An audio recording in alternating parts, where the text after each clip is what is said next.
Isso já aconteceu com você. Entrar em um cômodo e esquecer completamente por que foi até lá, ou sentir um arrepio na espinha, como se olhos invisíveis estivessem cravados em você. Normalmente culpamos um cérebro cansado, não mais. Depois que finalmente mapeamos as bordas extremas de tudo o que existe, descobrimos que nosso universo não é uma esfera lisa e intacta.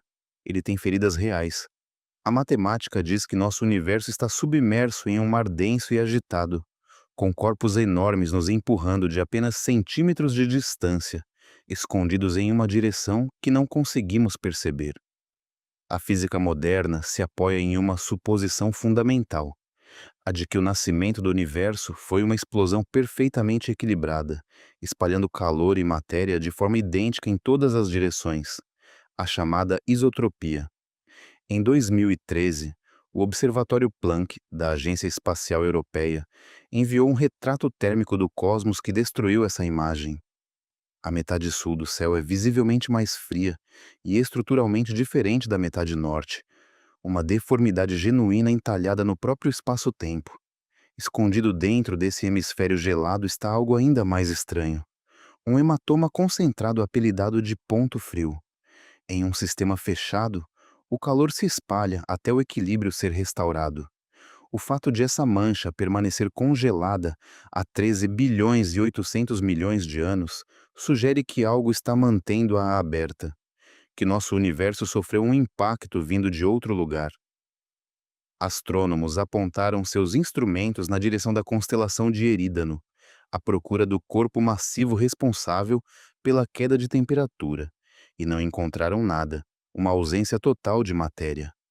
Esse é o supervazio de Erídano, uma esfera contínua de vazio com 1 bilhão e 800 milhões de anos-luz de diâmetro, a maior estrutura já catalogada na astronomia, definida exclusivamente pela sua ausência. A cosmologia padrão diz que uma região desse tamanho deveria conter cerca de 10 mil galáxias. Em vez disso, ela contém 30% menos matéria do que seu entorno. Eis o problema: a gravidade é lenta. Esvaziar uma cavidade desse tamanho por deriva gravitacional comum levaria mais tempo do que o próprio universo já existe. Será que isso é só um vazio aleatório? Físicos calcularam a probabilidade de um vazio dessa magnitude se formar naturalmente sob a cosmologia padrão em menos de 1,85%, praticamente zero. Em um sistema totalmente fechado, a energia não pode simplesmente desaparecer. Ela precisa ir para algum lugar. Isso não foi sorte tirando 2 6 nos dados. O vazio não é um espaço livre aleatório. É uma pegada. E isso não foi reconstruído depois do fato tampouco. A física teórica Laura Mersini Houghton previu esse buraco exato 7 anos antes de existir um telescópio capaz de confirmá-lo. A teoria das cordas afirma que nosso universo é tecido por filamentos vibrantes que atravessam 10 ou 11 dimensões, com aproximadamente 10 elevado à quingentésima potência formas possíveis de dobrar essas dimensões, uma paisagem quase incompreensível de universos possíveis. Em 2006, Mersini Houghton argumentou que essa paisagem é um lugar físico real. Nosso universo é uma bolha emergindo de um pano de fundo de energia escaldante, e bolhas nessa panela fervente inevitavelmente colidem. Ela desenvolveu as equações para o que uma colisão assim pareceria e preveu que produziria um vazio gigante e frio no hemisfério sul do céu, antes de qualquer dado que a sustentasse existir, chegando até a estimar seu tamanho esperado. Quando os resultados do Planck chegaram em 2013, o ponto frio estava exatamente onde suas equações diziam que estaria. O modelo dela também descreve a mecânica. Quando dois universos entram em contato, não é uma colisão de objetos sólidos, é uma transferência de força gravitacional, a única força capaz de vazar através da fronteira entre universos separados. Nos primeiros instantes após o Big Bang, nosso universo era uma sopa fluida e escaldante de plasma. O contato com a gravidade de um universo vizinho agiu como um bico de aspirador pressionado contra um tecido, capturando o plasma em um trecho específico do céu e arrastando-o em direção à fronteira, sugando a matéria-prima da realidade para fora dessa região. É por isso que o supervaso de Erídano é tão desolado. É uma cena de crime, matéria arrancada por algo maior vivendo bem ao nosso lado. Uma equipe separada do University College London, liderada pelo astrofísico Stephen Finney, quis verificar se havia outros ferimentos. Em 2010, sua equipe construiu um algoritmo para vasculhar a radiação cósmica de fundo em busca de uma forma específica, anéis, porque uma colisão entre universos bolha deveria enviar uma onda de choque circular se propagando para fora, como uma pedra jogada em um lago. O algoritmo encontrou 4 padrões circulares distintos embutidos na radiação antiga. Um amassado no seu carro é azar. Amassados no capô, nas portas, no teto e no porta-malas significam uma batida generalizada. 4 anéis de impacto sugerem que nosso universo não foi atingido apenas uma vez. Ele está absorvendo uma sequência sistemática de golpes, à deriva, em uma espuma densa e caótica de universos colidindo. Se continuamos sendo atingidos, será que também estamos nos movendo em direção a algo?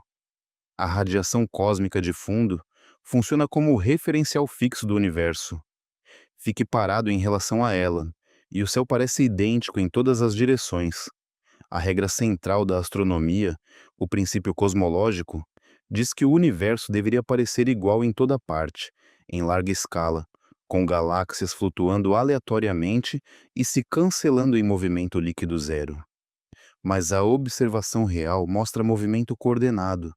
As galáxias não estão apenas à deriva, estão sendo guiadas, como se o próprio espaço-tempo tivesse uma inclinação invisível. Para medir a velocidade real de aglomerados de galáxias distantes, sem que o sinal fosse contaminado pela expansão cósmica, o astrônomo Alexander Kashlinsky usou uma técnica chamada efeito Sunyaev-Zeldovich cinemático, medindo como os elétrons em um aglomerado interagem com fótons antigos da radiação de fundo, em vez de depender do desvio para o vermelho. Em cerca de 1.400 aglomerados, abrangendo 3 bilhões de anos-luz, cerca de 10% do universo observável, os movimentos aleatórios que deveriam ter se cancelado em zero, em vez disso, se moveram em perfeita sincronia, todos na mesma direção, a quase 1.000 km/segundo, como uma única massa sólida presa em uma corrente invisível. Traçando a trajetória, ela apontava para o grande atrator, uma anomalia gravitacional a cerca de 250 milhões de anos-luz de distância. Mas, uma vez devidamente pesado, ele não era massivo o suficiente.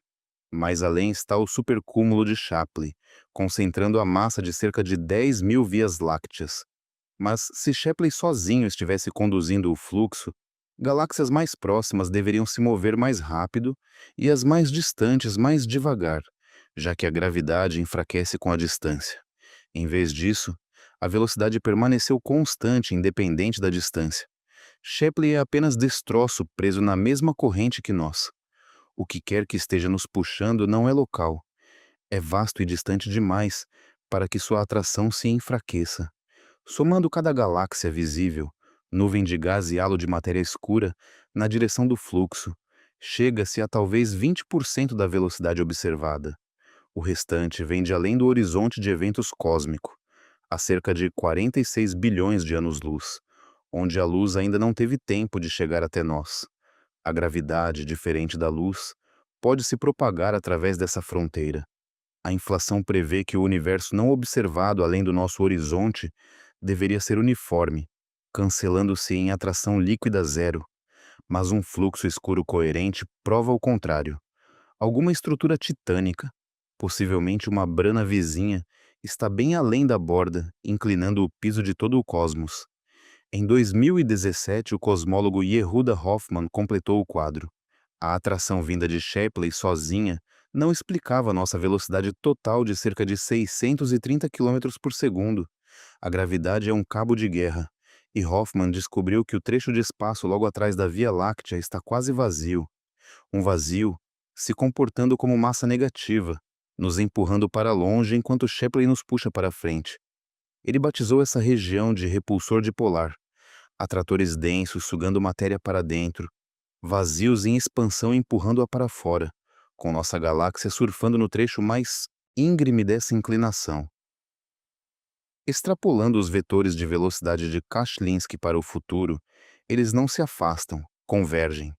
Estamos rumando para um engarrafamento cósmico, um grande esmagamento localizado, onde a atração supera a expansão do espaço em nossa região.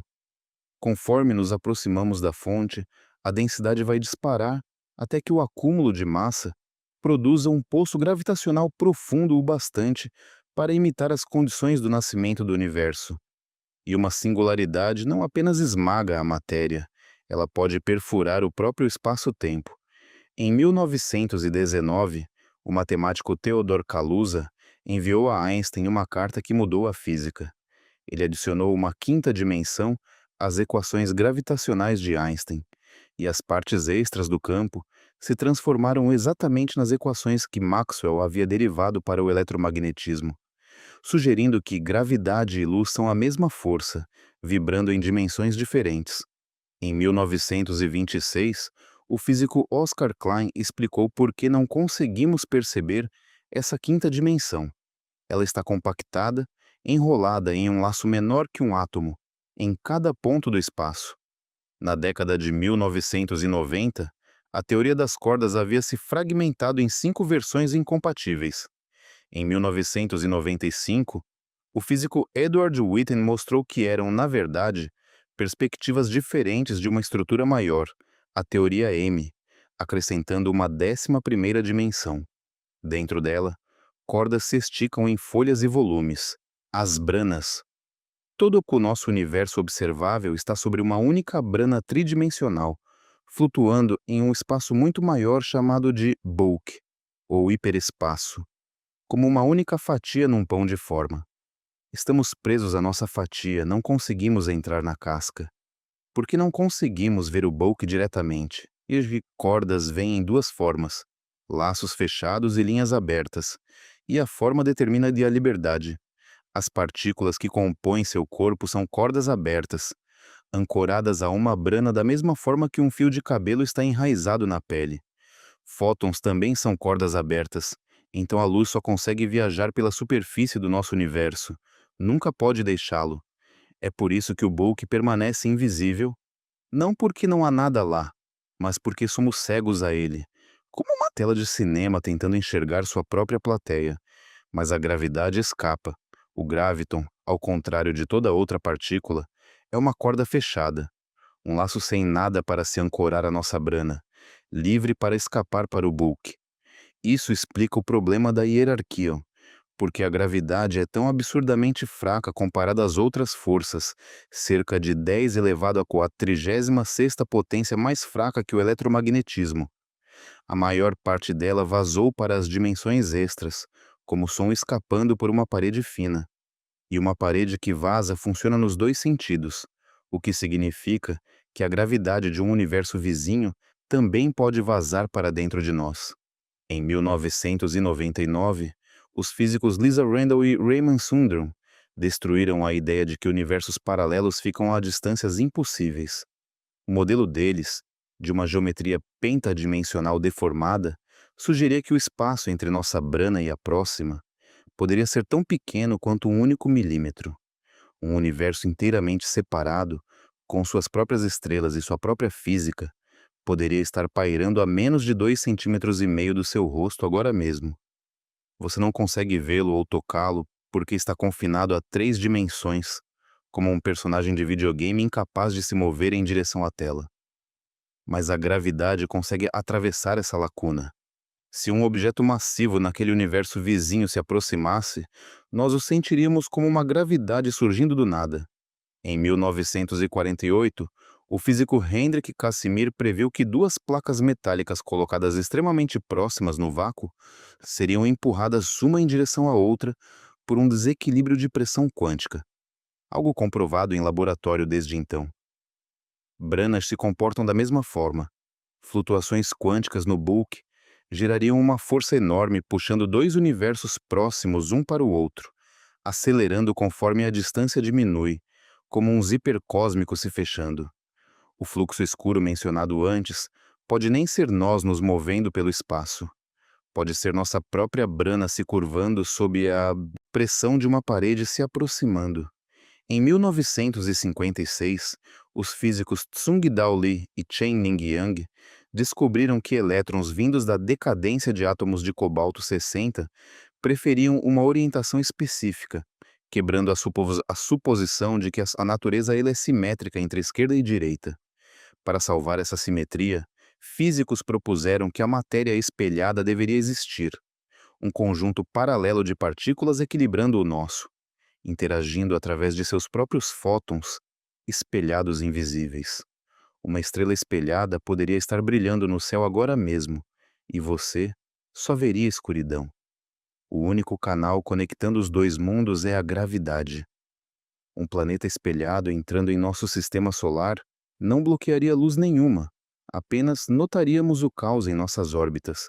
Em 2014, a física de Harvard Lisa Randall propôs que uma fração da matéria escura pode esfriar e colapsar da mesma forma que a matéria comum, formando um segundo disco invisível de matéria escura embutido dentro da Via Láctea, girando no mesmo plano que nossas estrelas visíveis.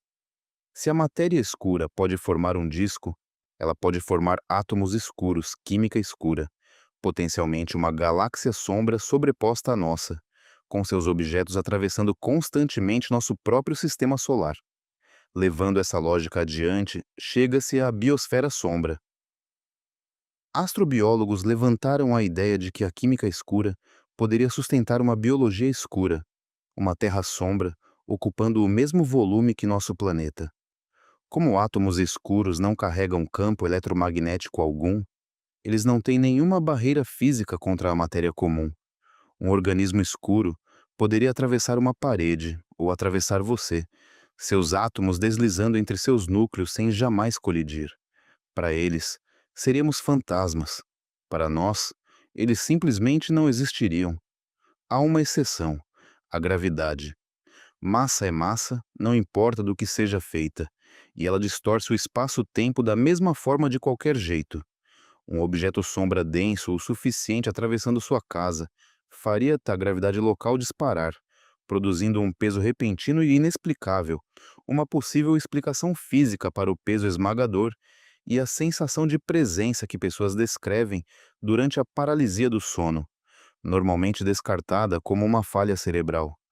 No dia 30 de junho de 1908, uma explosão sobre a Sibéria, estimada em 50 megatons, derrubou 2.000 quilômetros quadrados de floresta. Mas equipes de expedição não encontraram cratera, fragmentos ou qualquer traço de um impactador. Os físicos Robert Foote e Zurab Silagaidze propuseram que o objeto era um asteroide espelhado, atravessando nossa atmosfera sem atrito nem rastro visível, liberando energia apenas ao atingir a crosta terrestre. Nosso sistema solar, segundo essa hipótese, está repleto de detritos invisíveis que nossos telescópios jamais conseguiriam detectar chegando. Sob a montanha de Gran Sasso, na Itália, o experimento Dama/Libra passou mais de 20 anos caçando um vento sazonal de matéria escura, conforme a órbita da Terra a leva para dentro e para fora do halo de matéria escura da galáxia. O sinal do detector oscilou sazonalmente exatamente como previsto, com uma confiança estatística de 9 sigma, essencialmente certeza. Estamos imersos em uma corrente de alta velocidade de matéria invisível, atravessando diretamente nossos corpos, milhões de vezes por dia.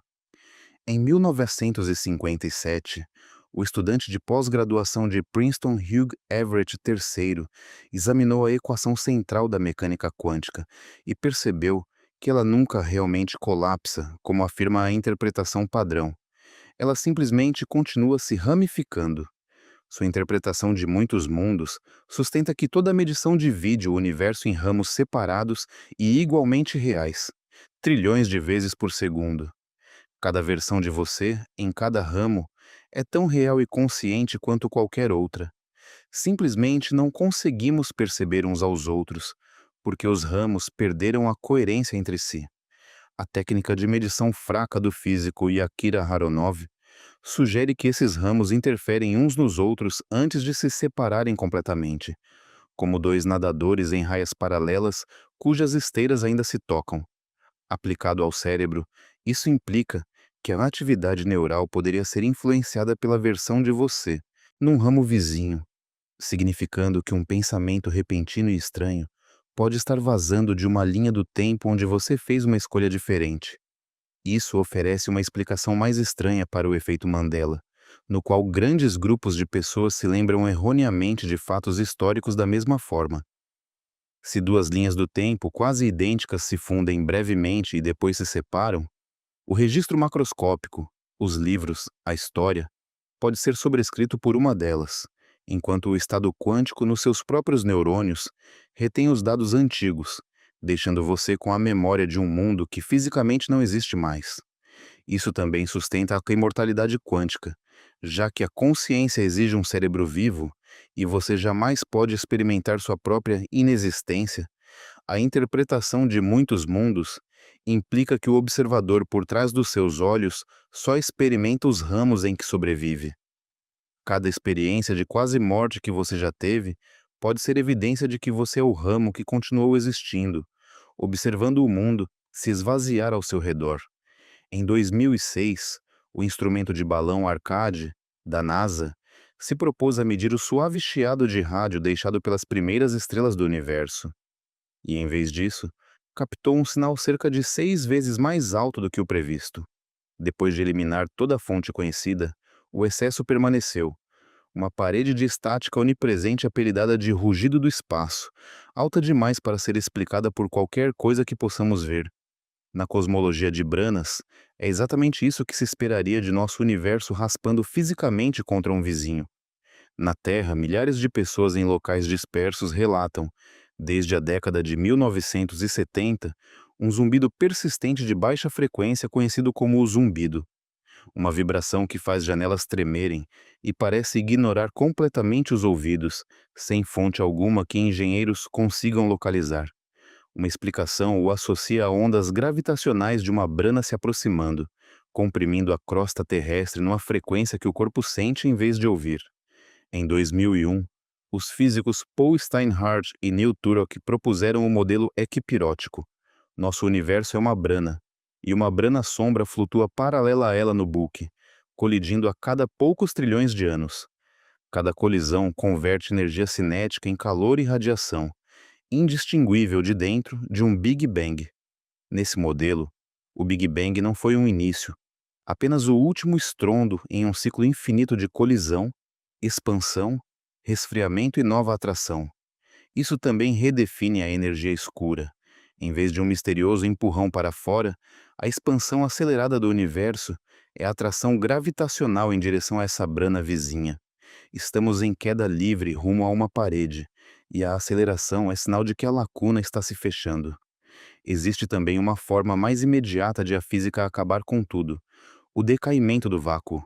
Em 2012, o grande colissor de hadrons mediu a massa do bóson de Higgs em cerca de 125 gigaelectronvolts, um valor que coloca nosso universo em um estado metaestável, uma bola repousando numa depressão rasa, em vez de estar seguramente no fundo do vale.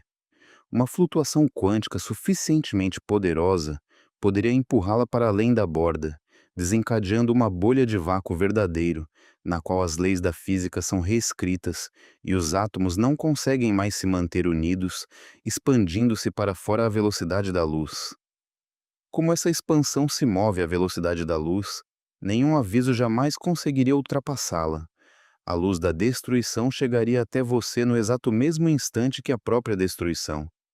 Sinais nervosos viajam muito mais devagar que a luz, então você jamais sentiria a dor. Em um momento, você estaria fazendo algo comum.